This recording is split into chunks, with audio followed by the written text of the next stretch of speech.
Jusqu'à présent, la publication d'un premier ouvrage ressemblait pour son auteur à un parcours du combattant. Le manuscrit terminé, il lui fallait affronter l'étape de l'édition, une phase incontournable et extrêmement onéreuse. Les quelques téméraires qui se sont lancés dans l'aventure avec leurs propres fonds s'en sont d'ailleurs vite rendus compte. Bonjour. Aujourd'hui, le rêve des écrivains en herbe est devenu réalité. Grâce à une incroyable machine, une sorte de giga-photocopieuse, ils peuvent voir leurs manuscrits se transformer en quelques minutes en véritables livres. Et pour moins de 200 francs, repartir avec les 10 premiers tirages de leur futur best-seller. C'est une machine qui nous vient des États-Unis, qui à elle-même peut imprimer à partir de n'importe quel type de support, que ce soit disquette, support papier ou autre. Elle a un rythme de 270 pages minutes, qui est très très rapide, et permet ainsi de publier n'importe quel document à petite, moyenne quantité. Une démocratisation qui va révolutionner le monde de l'édition.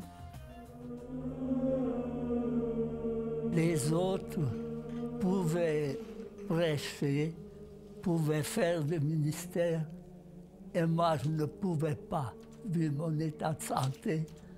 Alors j'ai commencé à écrire parce que ce travail, je pouvais le faire. Et j'ai choisi surtout des sujets religieux.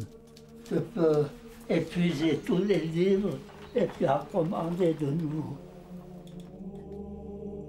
Si les amateurs peuvent ainsi publier leurs écrits, cette méthode s'adresse également à des auteurs confirmés comme Maurice Zermatten, qui peut ainsi éditer son manuscrit déjà sous forme de livre. Relisons les premières pages de la séparation des races. On va avec les yeux contre la côte. J'ai appris que par cet éditeur, à qui je disais « mais je suis désolé, je vais vous donner encore du travail », m'a dit « mais pas du tout ». Paradoxalement, ce sont les maisons d'édition qui sont les premières intéressées par ce procédé. Dorénavant, les éditeurs n'auront plus à se soucier d'un tirage minimum pour ajouter des titres à leur catalogue. Parmi les nouveaux champs d'application, et non des moindres, les bibliothèques qui pourront ainsi rééditer en facsimilé tous les ouvrages qui ne sont plus disponibles de par leur rareté ou leur fragilité.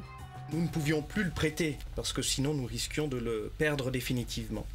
De ce fait, nous en avons fait faire par l'opération du livre à la carte une copie. Pour la Bibliothèque nationale, ce sont 150 000 livres qui sont concernés, essentiellement ceux imprimés entre 1830 et 1920. La cerise sur le gâteau, c'est non seulement de pouvoir consulter à nouveau ces ouvrages dans les bibliothèques, mais surtout, numérisation oblige, de les retrouver sur Internet.